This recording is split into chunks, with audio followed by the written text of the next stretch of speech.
Ашигт малтмалын тухай хуулийн нэмэлт өөрчлөлтийн талаар ярилцахаар улсын хурлын гишүүн Уянга, за мөн аж үйлдвэр эрс баялагын яамны төрийн наримчгийн дарга Даш Бүрв, Монголын чухал ашигт малтмалын ассоциацийн ерөнхийлөгч Давуу болон Таван богд капитал үнцаасан компани гүйц захирал мөнх эрдэнаар студид хүрэлцээр идэв. Та бүхэнд өглөөний дөргий. За юуны өмнө бас урилга хүлээ авч хүрэлцээр ирсэн явдал талархал илэрхийлье. Тэгэхээр хамгийн түрүүнд бас улсын хурлын гишүүн Уянгаас тодруулж асууя гэж бодож байна. Тэгэхээр энэ хуулийн нэмэлт өөрчлөлтийн үзэл баримт яг гол нь юун дээр суурилж байгаа бол заашгүй хэрэгцээ шаардлага нь юун дээр үүссэн гэж харж байна. Ашигт малтмалын тухай хууль одоо өвчин төгөлдөр мөрдөгдөж байгаа хувилбар нь бол 2006 онд батлагдсан байдаг. Тэгээ энэ хууль маань өнөөдрийг 21 он хүртэл бол 350 гаруй өөрчлөлт нэмэлтүүд орчихсон анхны 2006 оны хуулийн үзэл баримтлал нь хангагдхаа болцсон байсан.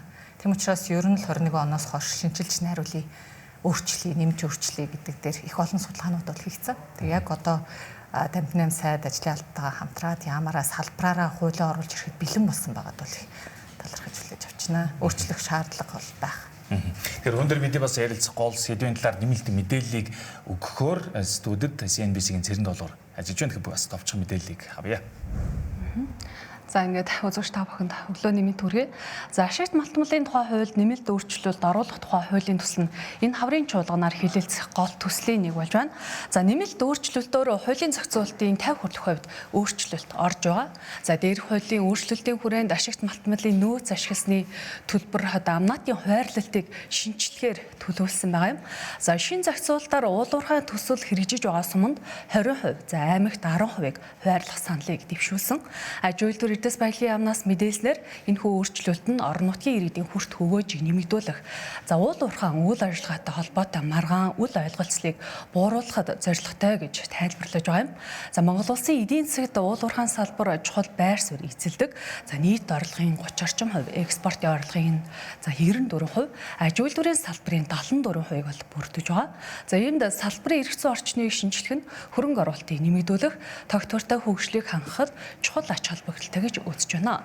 За хуулийн төсөлд мөн нөхөн сэргээлтийн хариуцлагыг чангатгах, за уурхайн үйл ажиллагааг байгаль орчны шаардлагад нийцүүлэн өргөжлүүлэх хэсгийг үнэлэх, за олборлсон түүхийн эдийг дотооддоо боловсруулах бодлогыг дэмжих зэрэг зохицуултууд тусгагдсан байна.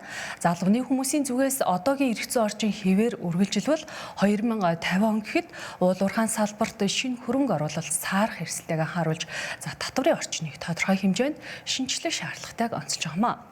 Хуулийн төслийг олон нийтээр хилэлцүүлэх ажлыг улс орон даяар зохион байгуулсан. За улсын хурлын гишүүдээс урьдчилан 21 аймгийн иргэд хуулийн талаар ямар санал дэмжлэг, шүүмжлэлтэй байсан нь анхаарал татж байна. Ингээд үзэгч та бүхэн таалхныхны байр суурийг өргөжлүүлэх хүргье.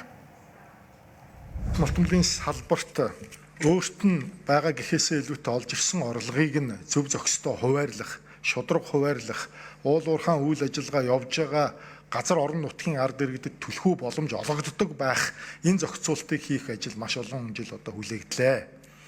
Өмнө Говь аймгийн цогц цэцгийн сумаар жишээ аваад үзэхэд улсын одоо эдийн засгийн бараг 10 орчим хувийг дангаараа хариуцж байгаа энэ сум сургууль нэвдэрсэн байгаа.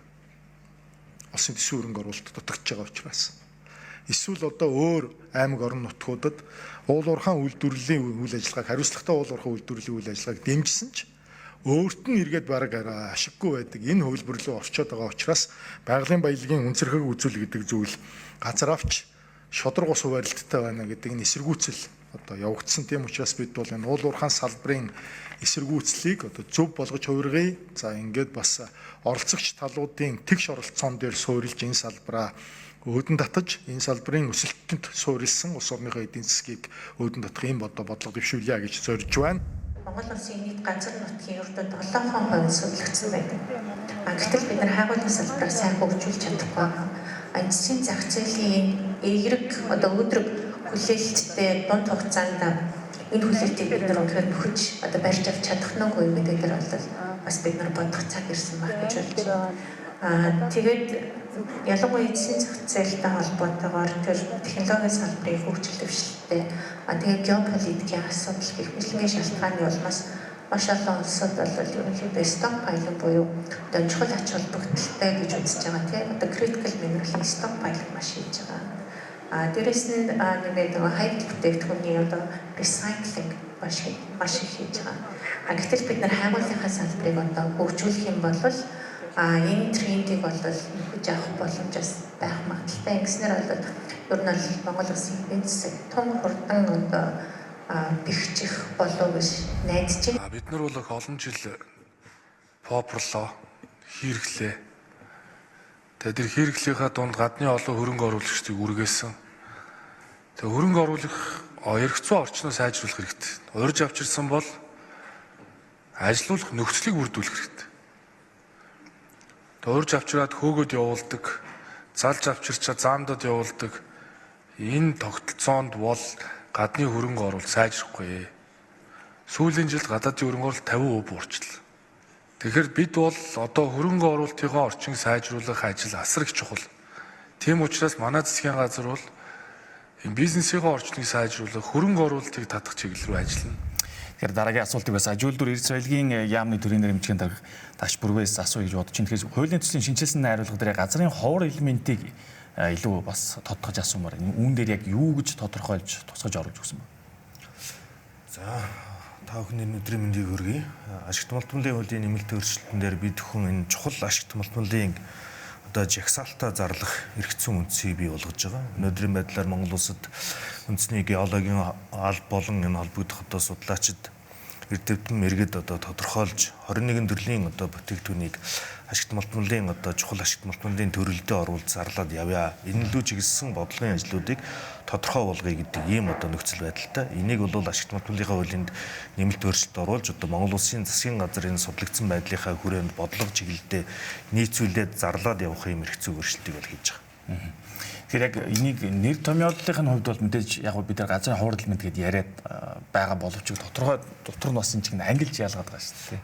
Биш шүү. Нөө чухал ашигт малтмал гэхээр тухайн одоо улс орнууд жишээлбэл дунджаар одоо ер нь бол нэг 22-оос 32 төрлийн одоо ашигт малтмалыг чухал ашигт малтмалын төрөлдөө оруулаад явж байгаа. Улс орнуудын онцлог өөрөө бас ялгаатай. Жишээлбэл манайх бол нүүрснээс их хэд хамааралтай байсан бол одоо цэсийн одоо салбар одоо хөгжиж байна. Тэгэхээр бид бүхэнд бол онцлог одоо бүтээгдэхүүн бол цэс, за мөн одоо коксчих чанарын одоо нүүрс.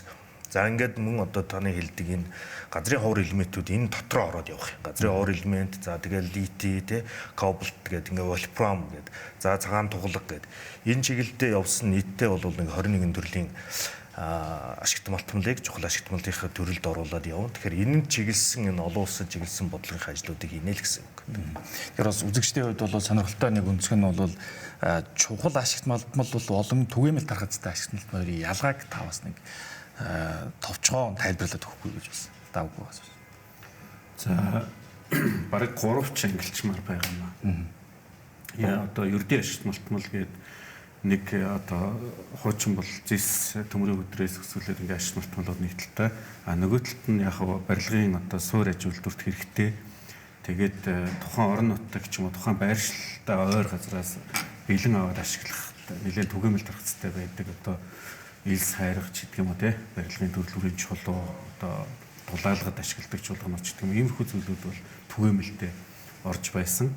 За ялангуяа энэ сүүлийн нэг 7-8 жилд дэлхийд даяар ханган нийлүүлэлтийн талаас нэлээд анхаарал татаад улс төр геополитикийн ач холбогдолтой гэж үзэж байгаа нүүдийг нь критикл буюу чухал гэдэг дахиад нэг юм өөр ангил гаргаж ирээд илүү хэрэглэгч талаас хараад байгаа. Манай улс бол ашигт малтмал нийлүүлэгч байгаа хувьд тэр критикл гэдэг тодорхойлолтыг мөн давхар аваад тэгээд одоо тэр критиклийг авах гэж байгаа улсуудтай ямар бодлогоор ямар стратегиэр ажиллах уу гэдэг рүүгээ хандсан бодлого хэрэгтэй учраас тэрний суурь нь одоо хуулинд орж байгаа. Түгээмлийн тухайд бол яг нэг асуудал байдаг нь аль болох хүнд суртал багтаагаар тэр орон нутагт одоо барилгын ажил, суур бүтээн байгуулалтын ажил явж байгаа дэмжих зорилгоор ерөнхийдөө эрх мэдэл гэх юм уу та тэр шийдвэр гаргах эрх мэдлийн орон нутагт нь голцоо өгөөд явждаг. Манайд бол яг улсын хэмжээнд зохицуулж байснаа орон нутагт өгөөд сая энэ хуулийн төсөлтөөр бас энэ асуудлыг авч үзэж байгаад одоо ерөнхийдөө тодорхой хэмжээнд орон нутагтаа тэр эрх мэдлийн өгөөд явах тал дээр шийдэлтэй байна. Яг давхцах зүйл гардаг те жишээлбэл орон нутагт нэг төмөл тархацтай ашигт малтмал ашиглах талбай байж хаад тэрний орон одоо зэсийн орд илрэх боломжтой байвал яах вэ гэдэг юм ийм асуудал гардаг. Тэгээд тэр нь бол яг тухай үед нь зохицуул явах боломжтой зүйл байдаг. Тэгэхээр энэ хувийн эмчлийн талаас хөрөнгө оруулалтын орчны үүдснээс бас мөнгөрийн захирлаас асуу гэж бодож байна. Энэ хуулийн нэмэлт өөрчлөлт гарснаар яг хүлээлтэд хүрсэн тэдгээр өөрчлөлтийн дотор бас багтж байгаа юм. За нөгөөдгөр саяас Монгол Улсын ерхий сайдын өгч байгаа мэдээлэлээр бол гадаадын шууд хөрөнгө оруулалт бол 50 орчим хувиар буурсан гэсэн мэдээлэл бас байна шүү дээ. Тэгээ энэ мэдээж эргээд өсөх гэдэг бол манай эдийн засагт хамгийн дэмтэй байх ёстой үнцэг. Тэгэхээр та нэг ус экспертүүд юу гэж харж байна? За өнгөрсөн хугацаанд бол бид гадаадын хөрөнгө оруулагчдыг маш их итгэлийг нугалсан. Тэгээд үр дүн нь энэ тоогоор гарч байна. Итгэлийг яаж сэргээх вэ? Яг одоо жишээ нь аймаг орон нутагтаа ингэж хуваарлаа, амнатаас нь ингэж хуваарлаа, ингэж хөнгөвчлээ, ийм хэлбэр болгоё гэдэг. Энэ мэдээж эерэг нөлөөтэй. Гэхдээ миний харж байгаа бол гол зүйл бол бүх юм ил тод нээлттэй байх хэрэгтэй. Тэгэхээр ил тод нээлттэй байх систем нь өөрөө, санхүүгийн систем нь өөрөө юу юм бэ гэхээр хөрөнгөний зах зээл. Хөрөнгөний зах зээл дээр тухайн компани мөнгө босголоо, тэрийг яаж зарцуулж байгааг нь тайлгнадаг. Биржийн дүрм журмын дагуу удирдал болгон тайлангаа гаргадаг, хурлаа хийдэг. Энэ бол хуулиар зохицуулагдсан асуудал байна. Тэгэхээр бид нар өнгөрсөн хугацаанд энэ зөндөл орд газруудаа ашиглах гэдэг үзлээ шүү дээ. Бүх юм хөшгөний цаана хаалттай байсан учраас дандаа дараа нь араас нь хил ам гардаг. Бүх юм болоод өнгөрсний дараа сонсголт гэдэг янз янз юм хийж идэг. Тэгэхээр энэ системийн тогтолцоо нь өөрөө энэ мөнгө эргэж байгаа системийн тогтолцоо нь өөрөө хөрөнгөний зах биш хаалттай систем байгаа учраас энэ өөрөө ингээд явсаар гад сүлд ямар нэг асуудал бугшаад байна гэж миний хувьд бол хараад байна. Тэгэхээр одоо энэ ашигт малтны тухай хууль дээр жишээлбэл хөрөнгөний захаар дамжуулаад хөрөнгө оруулалт татвал ийм давуу талтай, ийм боломжийг төр засаг нээж өгнө, дэмжиж өгнө гэдэг юм те. Ийм зохицуулалт ерөөс байхгүй. Хөрөнгөний зах гэдэг нэг үг гэж байхгүй. Тэгэхээр эдгээр маань өөрөө бас гол дэд бүтцийн нэг хэсэг байгаа гэдэг санхүү. Маш чухал хэсэг, ил тод болгох системийн маш чухал хэсэг. Энэ маань байхгүй. Тэгэхээр бид нар нэг хэдэн жилийн дараа одоо юу гэдэг чухал ашигт малтны сонсголгыг суужихыг үүсэхгүй байна. Тэм учраас хууль дээрээ бүгдээрээ энэ хөрөнгөний захаар дамжуулаад санхүүжилт татах таатай орчныг бүрдүүлж өгмөр байна л гэж одоо хэлмээр.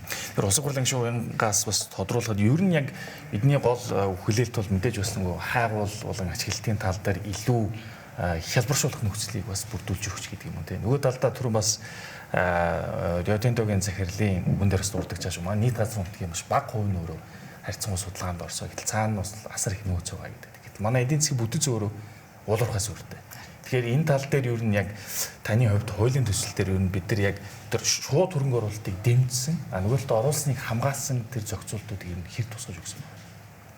Хуулийн төслийн яг эцэлсэн хувилбар нь бол улсын хурлын гишүүдэд өргөн баригдсны дараа орж ирнэ. Гэхдээ одоо авсан байгаа мэдээллээр бол үе шаттайгаар хайгуулын үйл ажиллагааг нэмэгдүүлэх чиглэл рүү бол төсөл бэлтгэгдэж орж ирж байгаа маань гэсэн хүлээлттэй байна.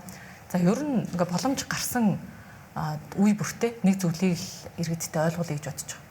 Тэр нь хайгуулын үйл ажиллагаа бол олборлох гэсэн асуудал юусэн биш ээ. Хайгуулын үйл ажиллагаа бол тухайн газар нутгийнхаа хэвлийг доошоо одоо бид нар нүдэнд харагдахгүй хөрснөөс доошоо байгаа тэр газар нутгийг судлах гэсэн үг ээ. Тэгэхээр 1997 онд бол анх хайгуулын тусгай зөвшөөрлийг олгосон байдаг. Өнөөдрийг хүртэл хүчин төгөлдөр байгаа ашиглалтын тусгай зөвшөөрлөлтэй холбоотой 100 хайгуулын тусгай зөвшөөрлөөс нэг нь ашиглалтын тусгай зөвшөөрөл болсон байдаг. Тэгэхээр зөвхөн иргэд маань очиод хайгуулын үйл ажиллагаа явах гэж байна гэд тайлбарлахад хүртэл эсэргүүцэх нөхцөл байдал орчоод. Тэгэхээр уул нь бол хайгуулын үйл ажиллагаа хийх гэж байгаа тохиолдолд хийгээдхээ. Хажуугаар нь газрын дорх усны судалгааг бас давхар гаргаад ирээ гэсэн шаардлагыг өгвөл энэ бол 109-ний шаардлага. Тэгэхээр давхар бид нар яг зөвхөн ашигт малтмын нөөц шилжлийн төлбөрийн хуваарлтын асуудал бол аятайх нарын хуулийн төсөлд орж ирж байгаа. Тэгэхээр яг тэрний хажуугаар бас үндэсний геологийн албыг ч юм уу энэ суур мэдээлэлээ маш сайн түгээ ядаж хайгуулын үйл ажиллагаа бол ашиглалт бишээ гэдгийг л ойлгуулахад манайхан бол ойлгоч нь гэж боддог. Тэгэхээр яг эндээс улбалаад бас төрийн нэрмжийн нараас асуугаад яг хууль батлаад байдаг. Гараад очиод орон нутагт бод байдал дээр хэрэгжих гэхээр иргэдийн эсэргүүцэл одоо төрөний мэдээлэл дутуу эсвэл буруу ойлголттой маш их нүүр тулж байгаа. Тэгэхээр яг энэ тал дээр яамны зүгээс ер нь яг эрчимтэй одоо богино хугацаанд авч хэрэгжүүлэх бодлогын үед ямар зүйлүүд? Тэр юмас энд бас хэллээ. Би зөвхөн энэ улуурхайн биржийн тухай хуулинд өөрчлөлт оруулж байгаа. Дотоодын баяжуулах, боловсруулах энэ бодлогыг дэмжсэн. Биржийн тухай хууль нь өөрөө гадагшаа чиглэсэн зөвхөн одоо экспортод чиглэсэн ийм одоо үндсэн концепцтэй хууль. Энийг энэ дотооддоо одоо биржээр арилжаад боловсруулад гарах ийм одоо боломж нөхцөлийг бүрдүүлж байгаа. Тэгэхээр бол энэ хөрөнгөний зах зээл дээр шударга нээлттэй ил тод байх ийм одоо бодлогын ажил бол хийж гин гэсэн үг. Хоёр дахь зүйл нь таны ярьсан асуудал дээр орон нутгийн энэ эсэргүүцэл гэдэг зүйл ялангуяа Монгол Улсын одоо энэ хөрөнгө оруулалтын гадна дотны хөрөнгө оруулалтын орчинд хамгийн таатай байх одоо нөхцөл бол орон нутаг эсэргүүцэлгүйгээр энэ төслийг дэмжиж явуулдаг энэ асуудал. Тэгэхээр орон нутгийн иргэдэн маань хоёр шалтгаанаар одоо дэмжихгүй байгаа нөхцөл байдал байна. Нэгдүгээрт нь бол бодит энэ одоо уулуурхайн төсөл бид бүхний амьдралд бодитоор одоо нөлөөлж байгаа нөлөөлөл бага байна. Уулуурхаагүйгээд зарласан аймагуудад хуваарлж байгаа хуваарлт өөрөө үндсэндээ уулуурхааг дэмжиж явж байгаа бүс нутагта ижилхэн шахуу байна. Тийм учраас энэний нөлөөллийг бол тодорхой хэмжээнд одоо сайжруулж өгөөч гэдэг зүйл. Гурван одоо итгэл зүйрээр энэ хуваарлтыг хийж байгаа бол бид бүхэн 5 болгож нэмэгдүүлж байгаа. Хайгуулын тусгай зөвшөөрөл, ашиглалт малтмалын ашиглалтын тусгай зөвшөөрөл, мөн амнаа төлөлт, хүн ам, за газар нутгийн хэмжээ гэсэн ийм 5 зүйлээр бид бүхэн бол энийг одоо ялгамжтай тогтоох ийм одоо нөхцөлийг бий болгож байгаа. Ингэснээр иргэдийн амьдралд аюулгүй найдвартай амьдралыг бий болгох энэ дэд үтсийг хөгжүүлэхэд чиглэсэн хөрөнгө оруулалтын орчин сайжирснаар ард иргэд маань одоо бас энэ уулуурхайн салбарыг ойлгодог, дэмждэг нөхцөл байдал. Хоёр дахь зүйл нь бол энэ нүүдэлчин ахуй соёлтой монголчууд онгон дагшин байгалаа хамгаалмаар байна гэдэг. Нөхөн сэргээлтийг хийж хэрэгжүүлэхгүй хариуцлагагүй уулуурхаа байна гэдэг ийм зүйл байгаа учраас хаалт нөхөн сэргээлтийн асуудлыг маш сайн одоо хийж өгч байгаа.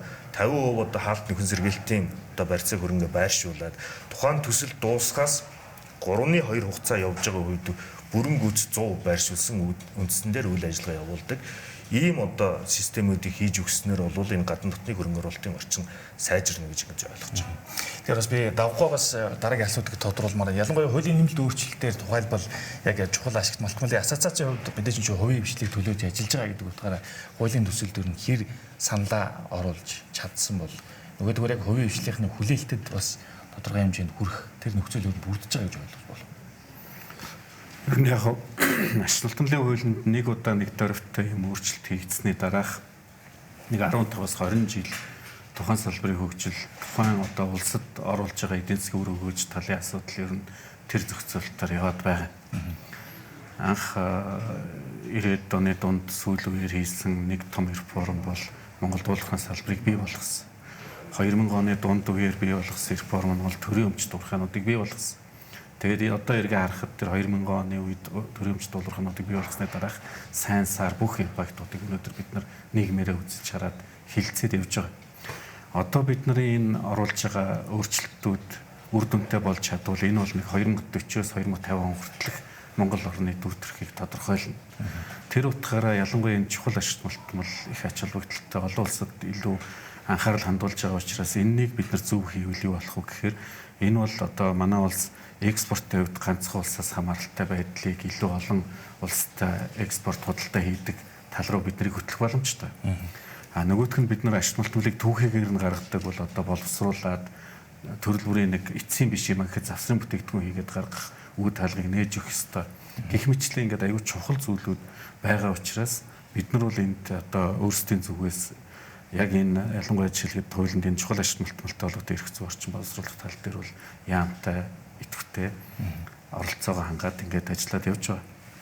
За нөгөө талд нь энэ чухал ашигт малтмал гэдэг зүйл өөрөө нөгөө нэн шинэ маягийн хэрэгцээ учраас өмнө манай улсад тухайлан наривчилж судалж байсан нь бол нэг хязгаарлагдмал байсан.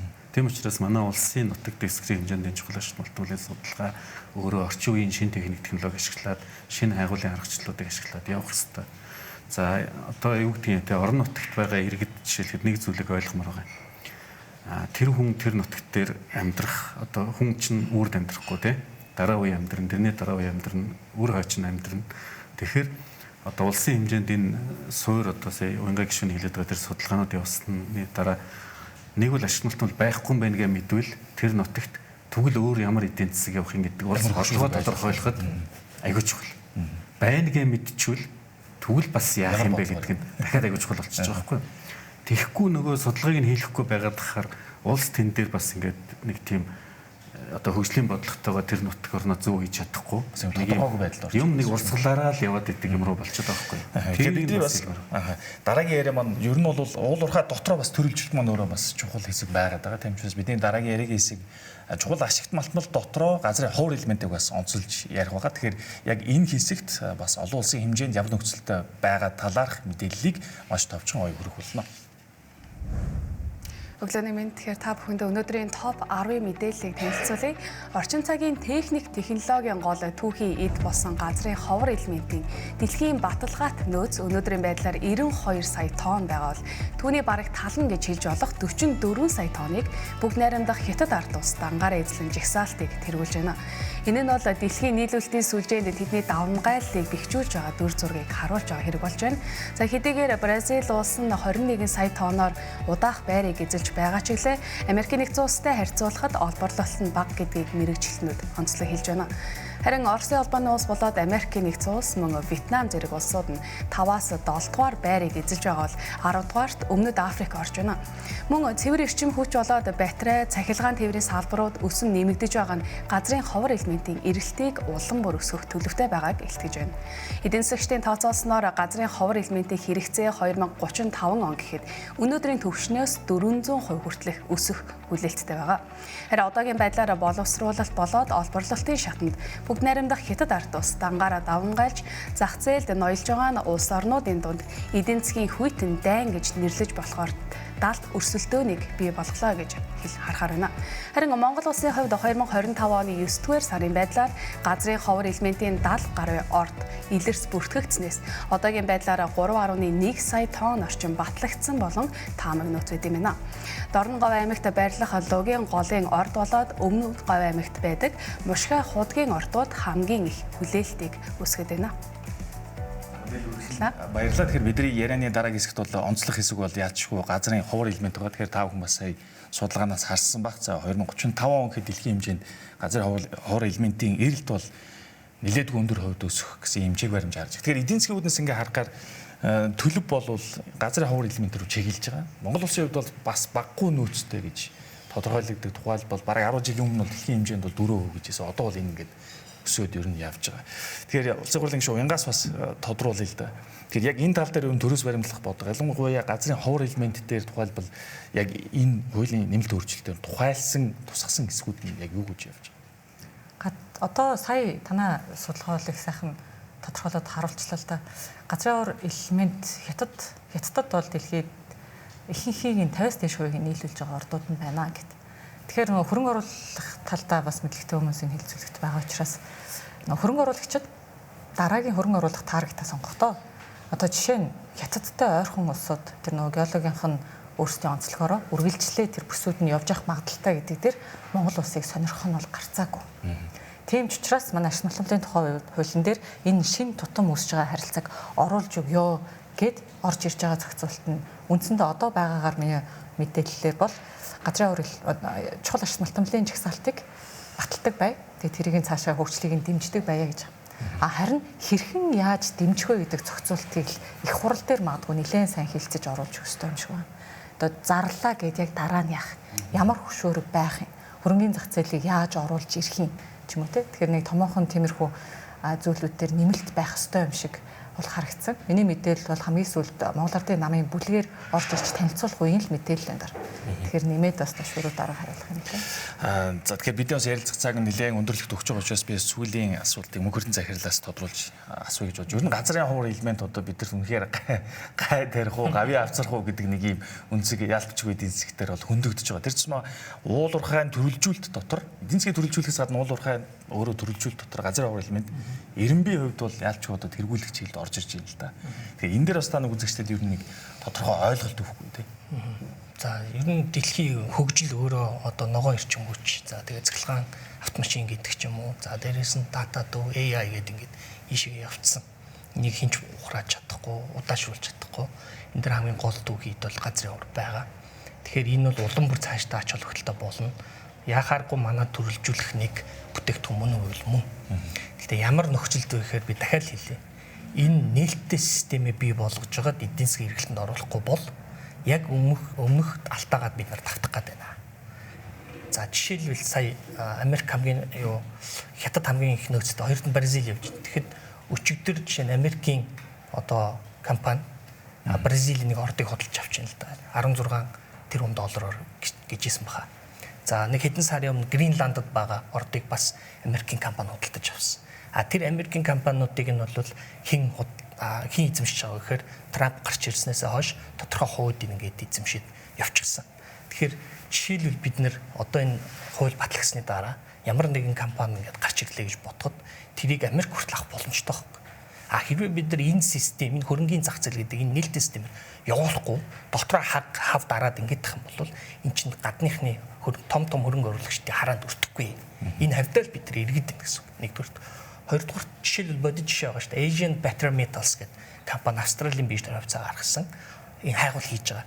Литий, кобальт одоо сүүлд альцисийн хайгуулын лиценз судалдаж авсан байна өнгөрсөн 7 хоногт. Энэ компанийн хувьцаа хайгуулын үр дүн гарлаа 2 центээс 10 цент болсон шүү дээ. Энийг яагаад монголчууд хөрөнгө оруулж монгол хүн хувьцааг нь эзэмшиж болдгүй. Тэгэхээр энд нөгөө талд нь бас бий үйл гэдэг нь тэгэхээр хуулийн төслийг ингээ харахад бол тухайн бүс нөгөө орон нутгийн иргэдэд бол мэдээж тааламжтай байх нь чухал ойлгомжтой. Тэнд тааламжтай байж маргаан гарахгүй явах талаас нь илүү фокуслсан байна. Тэгвэл Улаанбаатарт ажиллая гэж сууж байгаа та жишээлбэл Монгол улсын иргэн бидтэй тий. Би жишээ нь Монгол улсын иргэн шүү дээ. Бид ашигт малтныхаа ашигаас хүртэмэр шүү дээ. Яаж хүртэх юм? Бид нар тэнд нүүж очихгүй шүү дээ тий. Тэнд одоо юу гэдэг очиод уурхад ажиллахгүй шүү дээ. Хоёулаа тий жишээ нь сан хүч эдийн засгч хүмүүс. Тэгэхээр яах вэ? Хөрөнгийн цахаар дамжуулж л энэ тэр баялагтай эзэн болох боломж нь бий болж байгаа маа. Энэ бол дэлхийн жишг. Тэгэхээр энийг бид нар хуулиндаа хөрөнгийн захыг оролцуулсан зохицуултуудыг маш сайн тусгаж өгмөр. Төсөлд маш товчхон ганцхан асуултыг дашбаруудараас яг эндээс болбол асуучих гэж бодлоо. Газрын хуур элементийг ер нь дотооддоо боловсруулах чиглэлээр яг энэ хуулийн төсөл тодорхой бодлого тусгасан байна. За ер нь бол бид бүхэнд ингэ ойлголт байгаа. Жишээлбэл одоо уран гэж эсэргүүцэл тодорхой хэмжээнд явдаг, цацраг идэвхтэй гэдэг. Гэтэл нөгөө литигээ ялгаж салгаж явдаггүй. Ийм одоо нөхцөл байдалтай байгаа учраас бид бүхэн энэ дээр бол маш тодорхой зааглаж өгч байгаа. Жишээлбэл цацраг идэхгүй гэдгээр ингэж ангилж тодорхой болгож өгөхгүй бол иргэдэд маань ингээд нийтдээ энэ газрын хуур элемент дээр ер нь бол энэ ашигт малтмуудын төрөл дээр тодорхой хэмжээний мэдлэг мэдээлэл дутуу учраас нийтд нь одоо эсэргүүцэл бий болгоод явдаг ийм асуудал байгаа. Дээр нь нэмээд хэлэхэд дахиад дөрөвний хэлдэг энэ бидхүний газрын ховор дээр чиглэсэн энэ чухал ашигт мал дээр чиглэсэн хайгуул судалгааныхаа ажлыг, эрлийн ажлыг одоо эрчимжүүлэх чиглэлээр бол яг одоо хууль маань бас тодорхой бичигдээд явж байгаа. Монгол улсын хэмжээнд зөвхөн одоо 50 мянганы одоо масштабын зураглалын ажил гэхэд зөвхөн 50% хийгдсэн тийм. Энийг жишээлбэл 100% болгох зорилго байна. Дөрүүдийн энэ оролцогч талуудын хэлж байгаа шиг Монгол улсад хаана юу байгаа гэдэг зүйлээ мэдчихийж дараагийн стратеги одоо бодлого төлөвлөлтүүд хийгднэ гэдэг ийм одоо зорилготой ажиллаж байна.